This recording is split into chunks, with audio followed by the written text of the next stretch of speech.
So hello and welcome students, मैं हूं चंद सिन्हा और आप देख रहे हैं एवोल्यूशन ऑफ फिजिक्स। तो सब ठीक है? हाँ ठीक है, लाइटिंग वाइटिंग सब ठीक है। तो आगे बढ़ते हैं। आज हम लोग पढ़ेंगे क्लास टेंथ में लास्ट वीडियो होगा, क्योंकि क्लास टेंथ में बहुत थोड़ा स्लो चल रहे हैं, इसलिए इसको लास्ट बना देते हैं, ठीक है।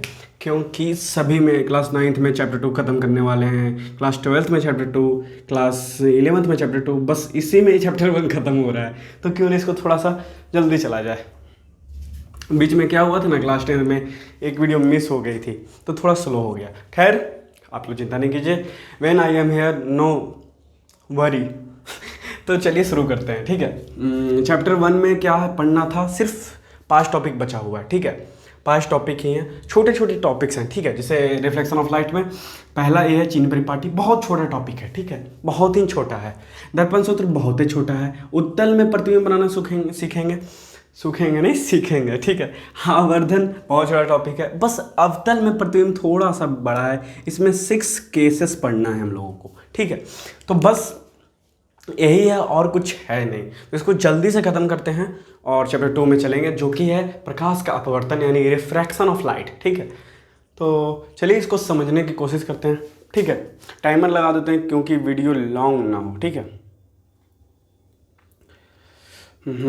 अच्छा रहेगा, क्योंकि वीडियो लॉन्ग हो जाए तो बहुत ही दिक्कत होने वाली है सभी को, ठीक है। देखिए अब चीन परिपाटी पहला टॉपिक हमारा क्या है। ये तो भैया पहला मैं ही जवाब दे दिया मार्कर। पता नहीं क्यों करता है ये मार्कर ऐसा, ठीक है। तो चलिए पहला टॉपिक क्या है, चीन परिपाटी। देखिए चीन परिपाटी क्या है, नाम पे मत जाइए, इस पे साइन है। तो साइन मतलब क्या, जो प्लस माइनस होता है, ठीक है। साइन मतलब पॉजिटिव और नेगेटिव, यानी धनात्मक और ऋणात्मक के बारे में चलेंगे। तो भैया धनात्मक ऋण में कहने का मतलब क्या, कि देखिए सबसे पहले बोला गया, हम आप लोग को बताए हैं, क्या बताए हैं कि भैया एक होता है वस्तु दूरी u, प्रतिबिंब दूरी v, फोकस दूरी f, पता है ना ए सब, तो ठीक है ना। तो ये जो हो है u f v, ठीक है, ए जो है, और एक होता है r, ठीक है, वक्रता त्रिज्या, ठीक है। और ये फोकस दूरी, प्रतिबिंब दूरी, वस्तु दूरी, तो ये सभी जो है वो कहाँ कहाँ क्या होगा, पॉजिटिव होगा और कहाँ कहाँ नेगेटिव होगा, यही बताता है क्या, चिन्ह परिपाटी। यानी एक रूल है जिसमें बहुत सारा पॉइंट्स है, फैक्ट्स है कि भैया u v r f कहाँ कहाँ प्लस होगा, कहाँ कहाँ माइनस होगा, ये बताता है। इसी को हम लोग चिन्ह परिपाटी कहते हैं। सिंपल है, बहुत ही सिंपल। होप आप लोग समझ चुके होंगे कि भैया कुछ नहीं है चीन परिपाटी, साइन कन्वेक्शन कुछ नहीं है, सिर्फ एक रूल है जिसमें बताया गया है कि कहाँ प्लस लेना है, कहाँ माइनस लेना है, यानी कहाँ प्लस लेना है, कहाँ माइनस लेना है, किस किस का, v u f r, बस सिंपल सा, और कुछ है ही नहीं इसमें, ठीक है। तो चलिए देखते हैं कि आखिर प्लस माइनस कहाँ होता है। देखिए हम किसी एक प्रॉपर मिरर को नहीं लेंगे, मतलब जब हम न्यूमेरिकल बनाते हैं, सर इसका यूज क्या है, देखिए जब हम न्यूमेरिकल बनाते हैं तो प्लस माइनस का यूज होता है, ठीक है। किसमें सर, न्यूमेरिकल बनाते हैं तब, सर न्यूमेरिकल बनाते हैं तब। अब चूंकि क्लास 10th में न्यूमेरिकल भी है, जिसमें आवर्धन पर न्यूमेरिकल है, दर्पण सूत्र पर न्यूमेरिकल है, तो इसी दोनों न्यूमेरिकल पे बनाने के लिए क्या किया गया है ना, प्लस माइनस का रूल दिया गया है कि आखिर कहाँ प्लस लेना है, कहाँ माइनस। तो आप सभी को पता होगा कि भैया अगर हम लोग x और y से ही समझते हैं तो इसको कितना आसानी समझा जा सकता है। देखिए x डैश यानी नेगेटिव इधर साइड, x यानी पॉजिटिव इधर साइड, y डैश यानी नेगेटिव नीचे साइड, y यानी पॉजिटिव ऊपर साइड। इसको ऐसे रख देते हैं, ठीक है, और इसको इधर रख देते हैं। समझ गए? देखिए कितना आसान था। यानी अगर इसी में दर्पण रख दिया जाए, कोई भी दर्पण, उत्तल दर्पण या अवतल दर्पण, समझ रहे हैं ना, तो प्लस माइनस कहाँ कहाँ कैसे होगा, तो ऐसे होगा। देखिए इसको हम नियामक ज्यामिति समझेंगे। कैसे सर, तो अगर हम नीचे जाएंगे किसी चीज को लेकर तो माइनस में हो जाएगा, जो भी दूरी होगा वो माइनस में होगा। बारिश स्टार्ट हो चुकी है, देखिए बारिश में भी आप लोगों को पढ़ाते हैं। तो नीचे जाएंगे तो क्या होगा, वो दूरी, ये सभी दूरी, ये क्या है, दूरियां हैं, ठीक है। ये सभी दूरी क्या है, दूरियां हैं, यानी डिस्टेंस है, ठीक है, एक तरह का डिस्टेंस है। तो ये सभी दूरी अगर नीचे जाएंगे तो माइनस में आ जाएगा, यानी नेगेटिव हो जाएगा सर, ऋणात्मक हो जाएगा, और ऊपर जाएंगे तो प्लस हो जाएगा। Simple simple. यानी अगर यहाँ पर कोई भी मान लीजिए दर्पण रख दिए ऐसे, ये हो गया हमारा उत्तल, या हम लोग रख दिए अवतल, समझिएगा देखिए, ठीक है, ए रख दिए अवतल, या तो हम लोग प्लेन मिरर ही कहीं ना रख दें, ठीक है। तो प्लेन मिरर नहीं लेते हैं क्योंकि प्लेन मिरर में ज़्यादा प्लस माइनस होता नहीं है, तो या तो उत्तर रख दिए या तो अवतल। तो आप समझिएगा कि अगर इधर जाएंगे, मतलब इधर जाएंगे, क्या होगा, माइनस में हो जाएगा सर, नेगेटिव हो जाएगा।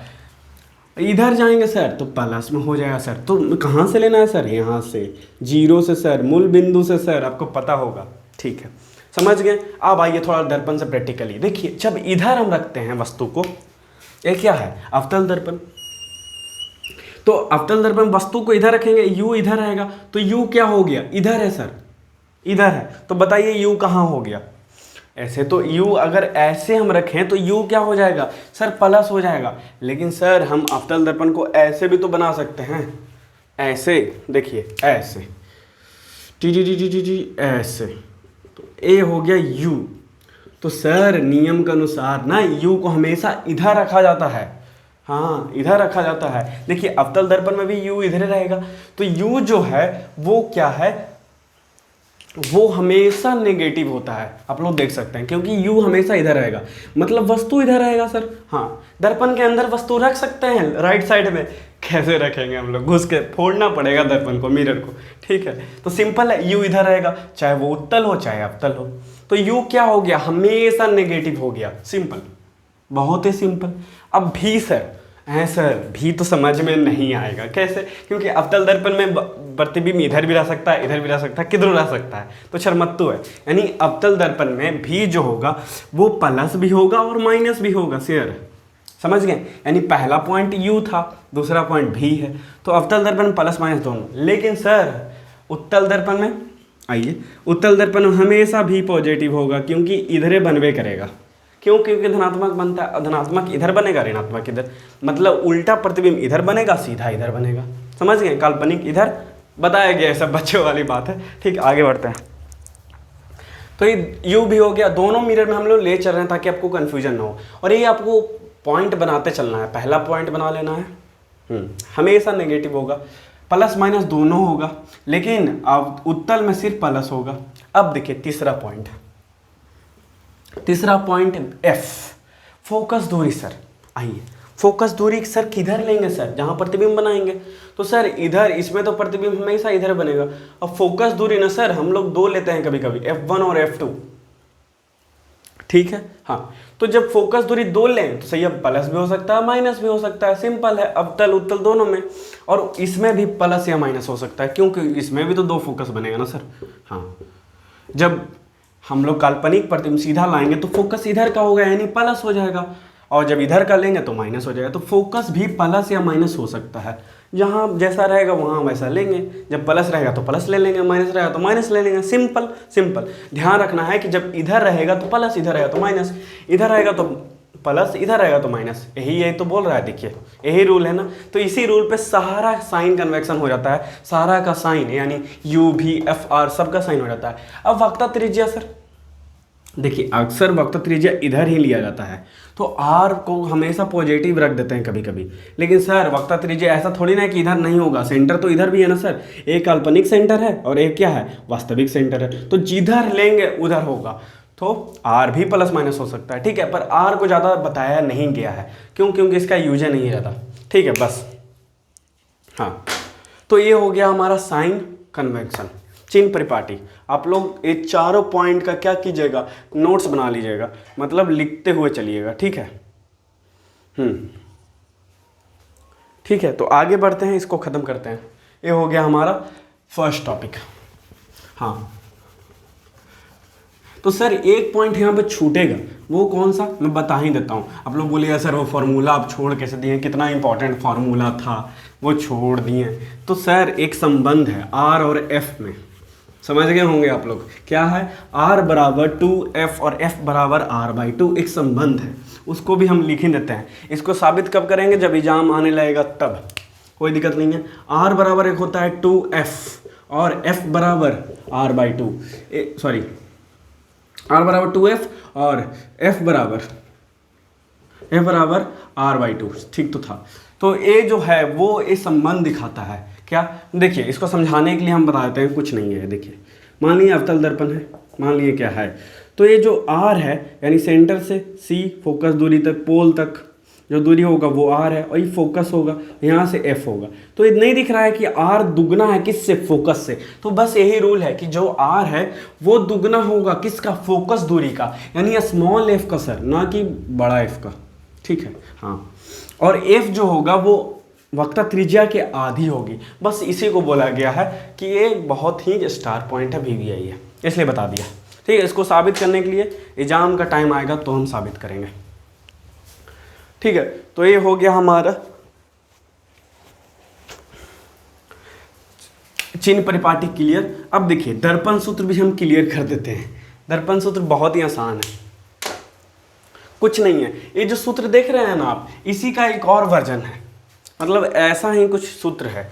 क्या सूत्र है भैया वो, देखिए एक सूत्र है कि 1/f बराबर 1/v प्लस 1/u। VUF तो समझ रहे होंगे ना ये तो बताने की जरूरत नहीं है, यानी एक संबंध बताया गया, जैसे ये रिलेशन है ना, R और F के बीच संबंध है, क्या है, संबंध है, यानी रिलेशन है between R and F, relation है। वही रिलेशन F भी U के बीच बताया गया, यानी वस्तु दूरी, प्रतिबिंब दूरी और फोकस दूरी के बीच एक रिलेशन दिया गया कि जो फोकस दूरी का व्युत्क्रम है ना, वो इन दोनों के व्युत्क्रम के योग के बराबर होगा, यानी वस्तु दूरी और फोकस, वस्तु दूरी और प्रतिबिंब दूरी के योग के व्युत्क्रम किसके बराबर होगा, फोकस दूरी के व्युत्क्रम के। ये बस एक फॉर्मूला है सर, किसके लिए सर, कि कोई दो गो मान रहेगा तो तीसरा का निकल जाएगा। इसको भी साबित हम लोग एग्जाम के समय करेंगे, ठीक है। तो ये भी हमारा एक फॉर्मूला है सर, और कुछ नहीं है, सिंपल सा बात है कि जो f का वैल्यू होगा निकालना होगा तो v और u का वैल्यू दिया हुआ रहेगा, अगर f का वैल्यू v का रहा है तो u निकल जाए। तो ऐसे करने के लिए एक फॉर्मूला बना दिया गया, किसके लिए, न्यूमेरिकल के लिए सर, न्यूमेरिकल भी तो बनाएंगे हम लोग, तो उसके लिए। तो सर इस पर न्यूमेरिकल देख लें, हाँ देख सकते हैं, आइए देख लेते हैं, न्यूमेरिकल देख लें कि थोड़ा देर हो जाएगा, होने दीजिए कोई बात नहीं, न्यूमेरिकल देख ही लेते हैं। सबसे पहले इस पर न्यूमेरिकल देखते हैं, टाइप 1 देख लेते हैं, क्योंकि ये बहुत ही सिंपल है, इस पर ज़्यादा न्यूमेरिकल रहता नहीं है, या तो इस पर रहेगा तो या तो इस पर, तो कोई एक बना लीजिए तो दोबारा तो आ जाएगा। देखिए सर दिखा देते हैं, चलिए दोनों बना के आपको दिखा देते हैं। टाइप 1 इधर बना लेते हैं हम लोग, ओहो, टाइप 1 हम लोग इधर बना लेते हैं और टाइप 2 उधर बना लेंगे। देखिए टाइप 1 क्या बोला, बोला ना कि यदि किसी दर्पण का वक्ता त्रिज्या 30 सेंटीमीटर है तो f निकालिए। तो सर इसमें क्या करना है, r दिया हुआ है, f निकालना है, तो भैया सूत्र पे लगा दीजिए ना, f बराबर r/2, गिवन करके अच्छा सा बनाइएगा, ठीक है। यहाँ पे गिवन a दिया हुआ है, गिवन, और a है सॉल्यूशन हमारा, ठीक है। हमारा न्यूमेरिकल में ये देखते हैं कि दिया क्या है, निकालना क्या है, फार्मूला ये वाला लग जाएगा। तो 30 सेंटीमीटर अपॉन 2 यानी 15 सेंटीमीटर, क्या आ गया, 15 सेंटीमीटर फोकस दूरी आ गया। और वो दर्पण कौन सा है, प्लस माइनस वो डिसाइड करेगा, ठीक है, और कहाँ पर वस्तु बन रहा है वो डिसाइड करेगा। तो ये हो गया हमारा टाइप 1। ऐसा ही सेम रहेगा कि अगर फोकस दूरी 15 सेंटीमीटर है, फोकस दूरी अगर 30 सेंटीमीटर है, तो बताइए कि आर क्या होगा, तो दुगना होगा सर, 60 सेंटीमीटर। ये हो गया हमारा न्यूमेरिकल। इसमें कुछ जानने का था, देखिए क्लास 10 में ऐसा न्यूमेरिकल, ऐसा नहीं है कि हार्ड वाला नहीं है, लेकिन हार्ड वाला देखेंगे हम लोग बाद में, चैप्टर खत्म करने के बाद, सिलेबस खत्म करने के बाद, वो भी रिक्वायर्ड होगा तो, मतलब एग्जाम में ऐसा पूछेगा तो, ठीक है। क्योंकि हमें हैवी नहीं पढ़ना है, हमें स्मार्ट वर्क करना है, ठीक है। हार्ड वर्क करने से कोई फ़ायदा नहीं है। हाँ, समझने के लिए हम सब चीज़ पढ़ेंगे, एनसीईआरटी में जो भी है सब चीज़ पढ़ेंगे, बट एग्जाम के पॉइंट ऑफ व्यू से जब हम लोग तैयारी करेंगे तो सिर्फ VVI करेंगे, इंपॉर्टेंट करेंगे। अभी तो सिलेबस पढ़ रहे हैं तो सब कुछ जानना जरूरी है, ठीक है। अब इस पर देख लेते हैं न्यूमेरिकल कैसे बनेगा सर, आइए। तो सर इस पे हम लोग बेसिक न्यूमेरिकल देख रहे हैं, आगे चल के थोड़ा सा हार्ड देखेंगे, टाइप 2 या टाइप 3, लेवल 1 लेवल 2 वाला। उस पर ना कभी कभी न्यूमेरिकल क्या करता है ना, सेंस देता है। जैसे अवतल दर्पण बोलेगा तो जान जाएंगे कि अवतल दर्पण, देखो u तो हमेशा नेगेटिव होता है, तो इसमें तो बात है नहीं, u हमेशा नेगेटिव होगा। f बताएगा कि अवतल दर्पण पे काल्पनिक प्रतिबिंब, तो f क्या हो जाएगा, पॉजिटिव। वास्तविक तो नेगेटिव। तो ये सब सेंस रहता है, लेवल 2 में यही होता है, कुछ छुपा हुआ रहता है, कुछ दिया हुआ रहता है, और कुछ नहीं। देखिए इसमें बोलेगा कि अगर भी 10 सेंटीमीटर है और u 10 सेंटीमीटर है, या मान लीजिए u 30 सेंटीमीटर है, तो बताइए कि f क्या है। तो यू हमेशा माइनस होता है, बस इस पर रख दीजिए, बना लीजिए। यानी 1/f बराबर 1/v, भी 10 सेंटीमीटर प्लस माइनस में आएगा तो ये वाला भी माइनस कर देगा 30 सेंटीमीटर। तो इसका अगर एलसीएम आप लीजिएगा तो 30 हो जाएगा, या यहाँ पे हो जाएगा क्या 3 माइनस 1 क्या हो गया 2/30 यानी 15, यानी 1/15। तो 1/f बराबर 1/15, तो क्या हो जाएगा f बराबर 15 सेंटीमीटर। तो ऐसा न्यूमेरिकल आता है बेसिक लेवल का जो मैं बोल रहा हूँ, ठीक है। तो टाइप 1 हो गया। टाइप 2 हम लोग आगे देखेंगे, और कुछ नहीं है, क्वेश्चन में दे दूँ होमवर्क में टाइप 2। आइए इसमें क्या करेगा ना, क्या करेगा इसमें कि बताइए कि R अगर यदि किसी दर्पण में R क्या है, R यदि किसी अवतल दर्पण में काल्पनिक प्रतिबिंब बन रहा है तो उसकी वक्रता त्रिज्या अगर 70 सेंटीमीटर है तो फोकस दूरी क्या है और उसका साइन बताइए। समझ गए? ये हो गया लेवल 2 का क्वेश्चन, आप लोग नोट कर लीजिएगा। फिर से मैं बोल देता हूँ, बना लीजिएगा आप लोग। किसी अवतल दर्पण में यदि प्रतिबिंब बन रहा है तो उसका वक्रता त्रिज्या यदि 70 सेंटीमीटर हो तो उसका फोकस दूरी क्या है और उसका साइन क्या है। समझ गए? तो ये हो गया हमारा होमवर्क में लेवल हाई वाला, ठीक है। ज़्यादा नहीं पूछेगा आप लोग को, ठीक है। लेवल 2 में इसका देख लीजिए। यदि उत्तल दर्पण में प्रतिबिंब दूरी 20 सेंटीमीटर है, प्रतिबिंब दूरी 20 सेंटीमीटर है और वस्तु दूरी 40 सेंटीमीटर है, लेकिन माइनस में लीजिएगा, याद रखिएगा। हाँ, तो फोकस दूरी क्या होगा और कौन सा साइन होगा। उत्तल दर्पण की बात किया जा रहा है तो याद रखिएगा उत्तल दर्पण क्या होगा मैं बताऊंगा नहीं आप लोग निकाल कर लीजिए, ठीक है। आई रिपीट माई क्वेश्चन क्या है, एक क्या है 20 सेंटीमीटर है और यू क्या है 40 सेंटीमीटर, तो एफ बताइए और उसका साइन बताइए। एफ क्या है, छोटका एफ है सर, यानी फोकस दूरी है सर, ठीक है। इसको इरेज करते हैं, हमारा दर्पण सूत्र भी हो गया, न्यूमेरिकल भी हो गया, ठीक है।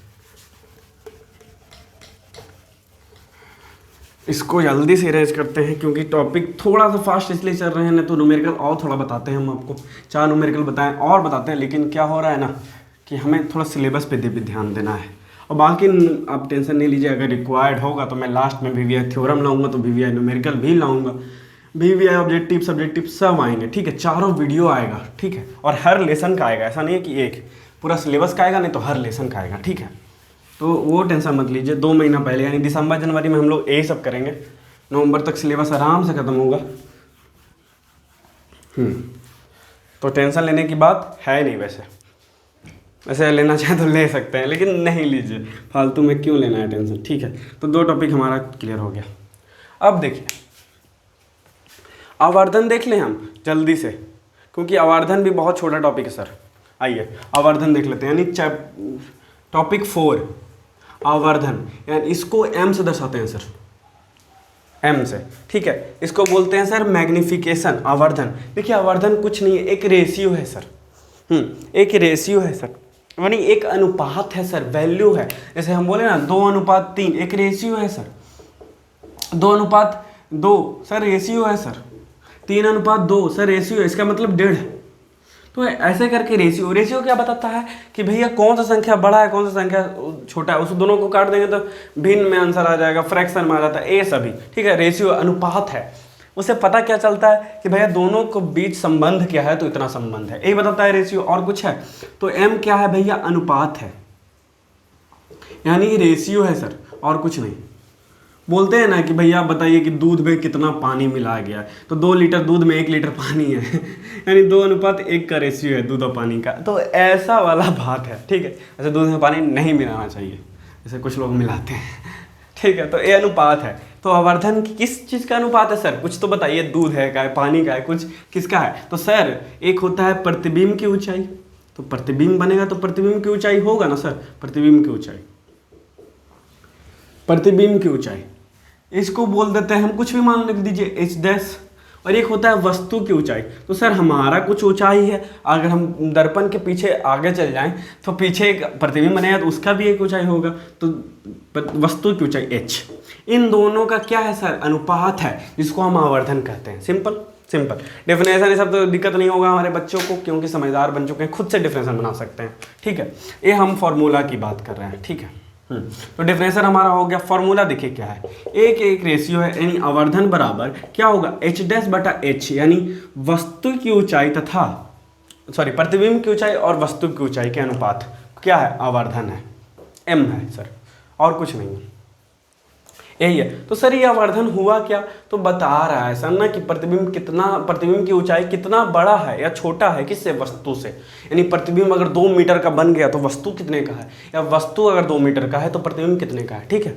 बराबर है तो उतने रहेगा, छोटा है तो उससे छोटा होगा, बड़ा है तो वही संबंध है किन दोनों के बीच, यही दोनों के बीच रिलेशन है कि बताइए भैया किन का रेशियो बड़ा है दोनों के, मतलब क्या है। जैसे अगर प्रतिबिंब मेरा है हाइट 5 फीट, ऐसा 5 नहीं है, 5.3 फीट, अगर प्रतिबिंब इतना ही बना तो हम बोल देंगे कि आवर्धन भैया 1 है। अगर 1 से बड़ा होगा, यानी कुछ समझिए, पहला है कि आवर्धन 1 है, तो आवर्धन 1 कहने का मतलब वस्तु और प्रतिबिंब क्या है, बराबर है हाइट में, ठीक है। लेकिन अगर 1 से बड़ा है, यानी ए वाला उतने है, ए वाला बड़ा हो गया, तो क्या है, ये है हाइट ऑफ इमेज, यानी इमेज की हाइट बड़ा है, यानी 1 से प्लस हो गया तो क्या है, इमेज एच डैश बड़ा हो गया, आई या एच डैश क्या है, बड़ा है किससे, एच से या ओ से, ऑब्जेक्ट से, ठीक है। हाँ, अब माइनस में 1 हो गया तो, यानी माइनस में 1 कहने का मतलब -1 नहीं, 1 से छोटा, तो वो क्या हो गया सर, वो क्या हो गया सर, कोई दिमाग लाइए आप लोग, क्या हो गया वो क्या हो गया सर, कि भैया आई और ए आई एच डैश छोटा हो गया किससे, ओ से एच से। सर ओ समझ रहे हैं ना, वस्तु, समझ गए। हाँ, तो ये 3 पॉइंट भी आप लोग ध्यान में रखिएगा, मैंने कैलकुलेशन करके बता दिया है। अगर ए छोटा होगा तो 1 से छोटा आएगा ना, 0 पॉइंट समथिंग आएगा, काटेगा तो, ठीक है, पूर्ण रूप से कटेगा तो ए क्या हो जाएगा, ए हो जाएगा। अगर इसको और छोटा ले लिया तो समझ में आ जाएगा आपको, 4.2, देखिए 0 पॉइंट में आएगा ना, तो वो क्या करेगा, वस्तु की ऊंचाई बड़ा हो जाएगा किससे, प्रतिबिंब के। तो यही आवर्धन बताता है कि वस्तु कितना, प्रतिबिंब कितना बड़ा है, या प्रतिबिंब की हाइट कितना बड़ा है या बराबर है, ठीक है, समझ रहे हैं ना, बस यही है, इसमें बराबर। जब 1 होगा तो बराबर, +1 होगा तो बड़ा क्या, प्रतिबिंब, और छोटा कब होगा, जब 1 से छोटा वैल्यू आएगा तब। तो यही है आवर्धन का वैल्यू, और कुछ नहीं है। तो आवर्धन यही है कि आखिर बताइए भैया कि प्रतिबिंब बड़ा है कि वस्तु बड़ा है, बस यही है आवर्धन, और कुछ भी नहीं है। समझ गए। तो आवर्धन भी हमारा क्या हो गया, क्लियर हो गया। तो 2 टॉपिक बच गए। उत्तल में प्रतिबिंब जल्दी से हम लोग देखते हैं। एक आवर्धन का और सूत्र है, क्या है भैया, V/U, U/V, क्या है सूत्र, वो है V/U, M = V/U, यही है, हाँ यही है, हाँ। तो U हमेशा नेगेटिव होता है, ये ध्यान रखिए। एक और सूत्र है, तो सर इस पर न्यूमेरिकल देख लें कि रहने दें, थोड़ा सा बेसिक वाला न्यूमेरिकल देख ही लेते हैं, क्या फ़र्क पड़ता है। तो भैया हम लोग देख ही लिए हैं यहाँ पे। बताइए कि यदि किसी प्रतिबिंब की हाइट 40 सेंटीमीटर है और वस्तु की हाइट 20 सेंटीमीटर है, तो आवर्धन क्या होगा, तो भैया निकालिए ना भैया, M बराबर क्या हो गया, 40/20 कटेगा, तो यहाँ पे M क्या आ जाएगा, 20। तो सर M का ना ही ऐसा ही मात्रक होता है, सेंटीमीटर कट जाएगा, तो M का ना ही ऐसा ही मात्रक होता है और ना ही विमा होगा, ठीक है। तो आवर्धन विमाहीन और मात्रकहीन राशि है, तो 20 हो जाएगा। तो 20 मतलब 20 हो जाएगा कि 2 हो जाएगा, 2 हो जाएगा। तो M 2 हो गया, यानी क्या है, M 2 है, इसका मतलब M बड़ा है, यानी हाइट बड़ा है किसका, प्रतिबिंब का, वस्तु छोटा है। दिख भी रहा है सर, हाइट क्या है, बड़ा है किसका, प्रतिबिंब का। यानी यह इससे पता चलता है कि M 2 है, यानी प्रतिबिंब बहुत बड़ा है सर, दुगना है सर प्रतिबिंब, और वस्तु क्या है सर, छोटा है सर। हाँ, यानी वस्तु छोटा है, प्रतिबिंब बहुत बड़ा है। इससे ये पता चला पहला बात। दूसरा बात यह पता चला कि यह जरूर न जरूर अवतल दर्पण में बन रहा होगा, पक्का, क्योंकि प्रतिबिंब बड़ा वहीं तो बनता है, हम उत्तल दर्पण में बना नहीं सकते, समतल दर्पण में बना नहीं सकते। तो सर +1 आया, इसका मतलब वो अवतल दर्पण में बना रहा है, और -1 आया, इसका मतलब वो अवतल में भी बना सकता है, उत्तल में बना सकता है। लेकिन =1 आया तो इसका मतलब कि वह समतल दर्पण में। देखें आवर्धन से कितना कुछ पता चल रहा है। पता चल रहा है हाइट किसका, वस्तु और प्रतिबिंब का, पता चल रहा है कौन दर्पण है ये सब पता चल रहा है। तो आवर्धन भी इंपॉर्टेंट हो जाता है। तो ये रहा हमारा दो न्यूमेरिकल, इससे ज़्यादा कुछ है नहीं, तो इसको भी इरेज करते हैं, ठीक है। ये हमारा आवर्धन भी क्लियर हो गया न्यूमेरिकल के साथ। ये सभी पॉइंट आप लोग बना लीजिएगा, पहले डिफरेंशियल लिखिएगा, उसके बाद फॉर्मूला लिखिएगा, उसके बाद पॉइंट्स लिखिएगा, उसके बाद आप लोग न्यूमेरिकल बना लीजिएगा, ठीक है, और आगे बढ़ जाइएगा और रिवीजन करते रहिएगा, ठीक है। थोड़ा फास्ट चल रहे हैं, इसके लिए माफ़ी जाएंगे, ठीक है, लेकिन रहने देते हैं ना, क्योंकि अगर इसमें भी फास्ट चलें तो ये टॉपिक आपका छूट जाएगा कि बता ही दें, ख़त्म कर ही देते हैं, थोड़ा लॉन्ग हो जाएगा, पर कोई बात नहीं, बता ही देते हैं। 25 मिनट तो हो गया हमारा वीडियो, लॉन्ग तो हो गया।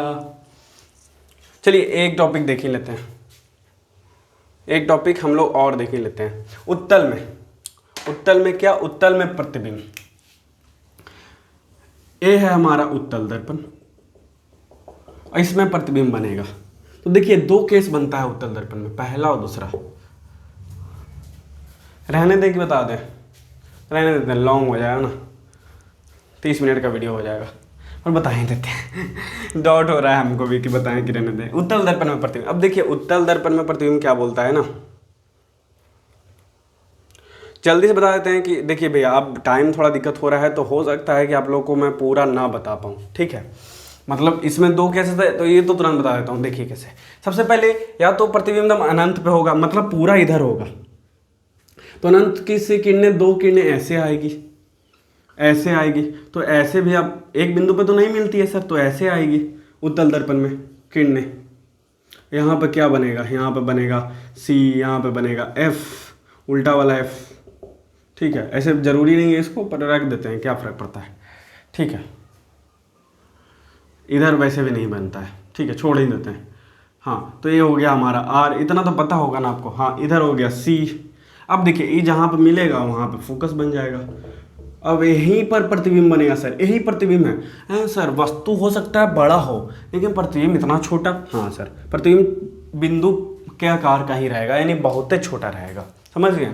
यानी जब U क्या हो, अनंत पे हो, पहला केस का बात कर रहे हैं, जब U अनंत पे हो तो भी कहाँ बनता है, फोकस पर। फोकस पर भी कैसा बनेगा, बहुत छोटा, बहुत छोटा, बहुत छोटा जी, बहुत छोटा, बहुत छोटा बहुत छोटा, ठीक है। बहुत छोटा कहाँ पे बना, फोकस पे बहुत छोटा बना। कैसा बना सर, सीधा बनेगा सर, क्योंकि यह उत्तल दर्पण है। तो पहला केस यह हो गया। दूसरा केस क्या है सर, देखिए आप लोग सीख गए होंगे कैसे कि सबसे पहले हम लोग वस्तु से दो किरणें निकालते हैं, उसको ऐसे कर देते हैं, और यहाँ पे जो जहाँ पे मिलता है सिखा दिए हैं, कोई बड़ा बात नहीं है, ठीक है। हाँ,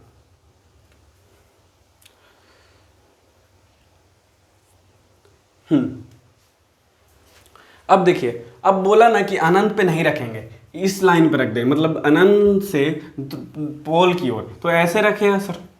हाँ, ऐसे रखेगा। तो देखिए सर ऐसे जाएगा ना, तो कैसे बनेगा, कहाँ पे बनेगा प्रतिबिंब, आखिर बनता कहाँ पे।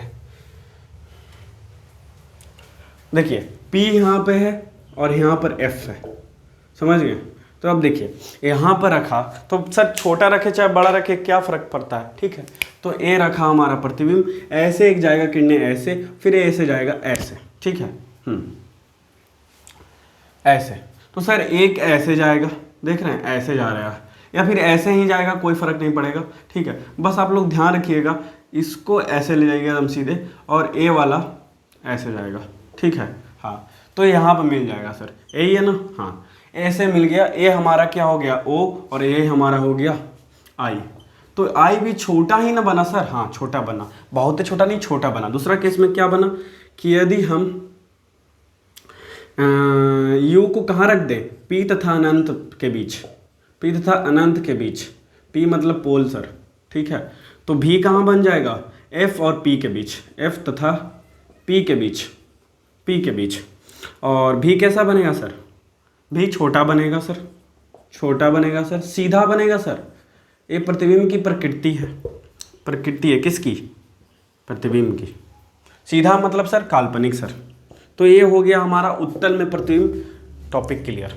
तो होप आपको समझ में आ गया हो। केस बहुत ही आसान है, मैं समझा चुका हूँ इसको पिछले बार भी, ठीक है। तो आप लोग को बोलिए नहीं सर समझ में नहीं आ रहा है, क्योंकि मैंने बताया था प्रतिबिंब से 2 किरणें ले जाते हैं और उसको मिला देते हैं, ठीक है। तो ये हो गया हमारा उत्तल दर्पण में प्रतिबिंब। अब अवतल में देखिए, अवतल में सर 6 केसेस है। अब बताइए 6 केस बताऊंगा तो वीडियो चल जाएगी 45 मिनट के आसपास, हो पाएगा? नहीं हो पाएगा।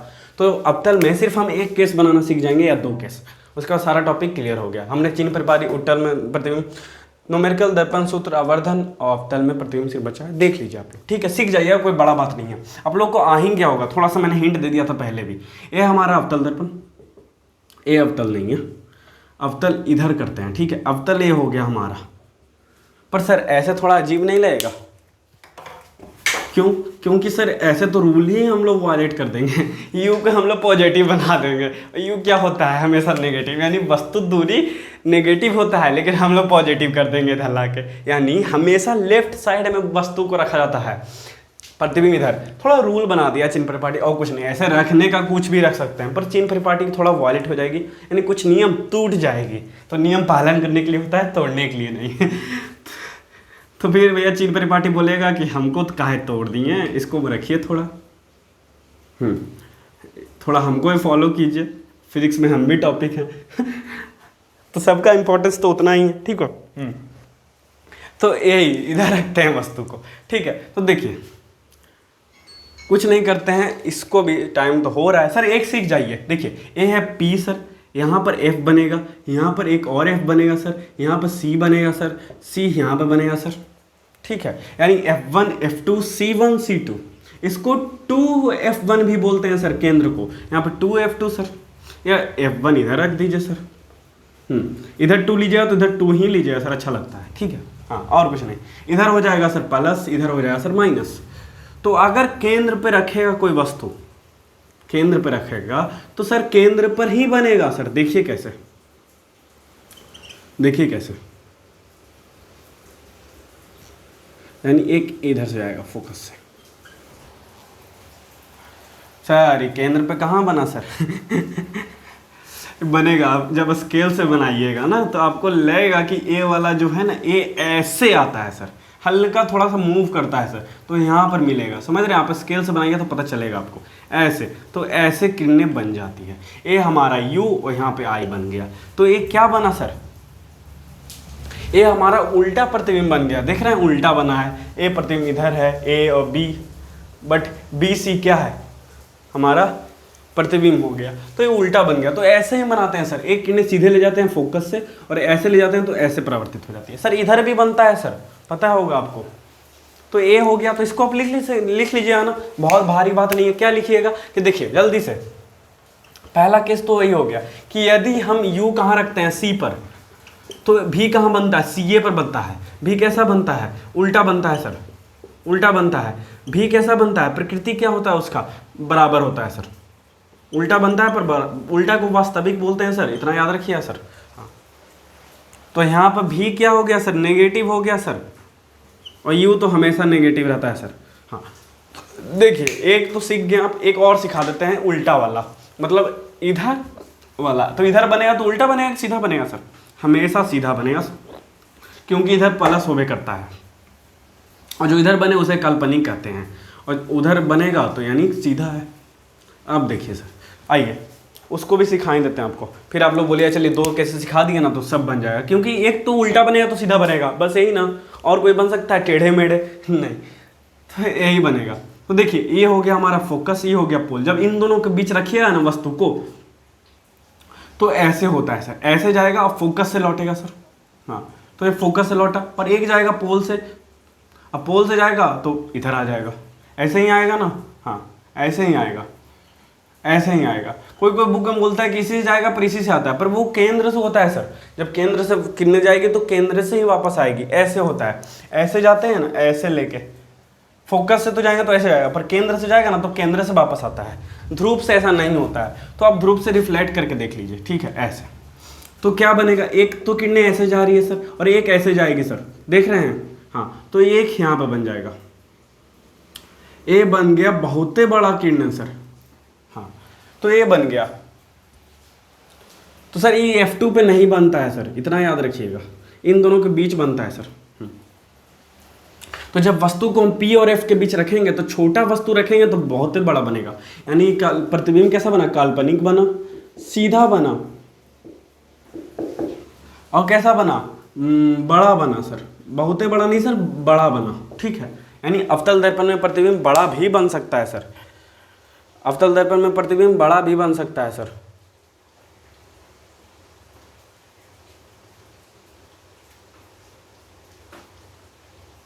दर्पण के पीछे, ठीक है, हाँ, ये दर्पण के पीछे इसको बोला गया, इसको आभासी भी बोला गया सर, काल्पनिक को आभासी, मैंने बताया था आपको, ठीक है। हाँ, तो प्रतिबिंब कैसा है, छोटा है, प्रतिबिंब कैसा है, छोटा है जी, छोटा है। उसको कहाँ रखें, P और F के बीच रखें, P और F के बीच रखें। तो प्रतिबिंब कहाँ बना, दर्पण के पीछे बना सर, दर्पण के क्या बना, पीछे बना सर, तो ऐसे बता सकते हैं, ठीक है। तो ये हमारा 2 केसेस बनाना हमने सिखा दिया। ध्रुव वाला याद रखिए, जब ध्रुव से जाएगा तो ऐसे चला जाएगा, ठीक है, और यहाँ से रिफ्लेक्शन वापस आएगा, ध्रुव वाला एक नियम। 3 नियम दिया था ना मैंने किरणें में अवतल दर्पण में, क्या होता है, जब फोकस से जाती है तो वह क्या होती है, समानांतर आती है इसके, और फिर जब इसके समानांतर जाती है तो फोकस से आती है, हाँ, और जब केंद्र से जाती है तो केंद्र ही से वापस आती है, ध्रुव से जाती है तो ऐसे आ जाती है, ठीक है, ऐसे तिरछे आ जाती है। तो ये 3-4 नियम दिए थे किरणें को पास करने का। होप आपको समझ में आ गया होगा। ये 2 केसेस हमने अवतल दर्पण पे सीख लिया। और बुक उठाइए, उस पर सारणी दिया हुआ रहेगा, आपको हिंट मिल जाएगा कि वस्तु को कहाँ रखना है। किरणें ले जाइए, मिला दीजिए टूटी रेखा से, इधर वाला उधर वाला सीधे रेखा से। जैसे नियम मैंने 4 को दिया था, आपको समझा दिया था, पहले भी सिखा भी दिया था, फिर से सिखा दिया। तो आप जो 4 केसेस और हैं जो कभी केंद्र पर रखेंगे, केंद्र पर तो मैंने रख दिया, इधर रखेंगे, या फिर कभी इधर रखेंगे, या फोकस पे रखेंगे, या अनंत पे रखेंगे, तो 4 केसेस बन गए। तो 4 केसेस आप खुद से प्रतिबिंब बना सकते हैं। इतना तो सीख गए, आप लोग होशियार हैं, स्मार्ट हैं, तो कोई टेंशन वाली बात नहीं है। मेरे स्टूडेंट अच्छे हैं, ठीक है, खुद से मेहनत कर सकते हैं। तो होमवर्क में पहला R बराबर और F बराबर वाला सूत्र पे हमने न्यूमेरिकल 1 दे दिया था, और दर्पण सूत्र पे भी न्यूमेरिकल 1 दे दिया, यानी 2 होमवर्क। और एक और होमवर्क जो अवतल दर्पण में 4 प्रतिबिंब बचा है ना बनाना, वो 4 केसेस और, तो 3 होमवर्क रहा, बना लीजिएगा। तो फिलहाल किस वीडियो में बस इतना ही, सारा टॉपिक खत्म हो गया, हमारा चैप्टर खत्म हो गया। चैप्टर 2 में जो चलेंगे अगले वीडियो में। तो फिलहाल इस वीडियो में बस इतना ही। आप बने रहिए हमारे साथ, देखते रहिए एडुएशन फिजिक्स। Thanks for watching. और वीडियो पसंद आया तो लाइक शेयर, चैनल को सब्सक्राइब जरूर कर दीजिएगा, और शेयर तो अपने सब दोस्तों के साथ करिए, कम से कम 4-5 दोस्तों के साथ शेयर कर दीजिए, क्योंकि सब्सक्राइबर भी बढ़ाना है। Thanks for watching. Please support us to grow together, ठीक है। Thanks for watching, bye.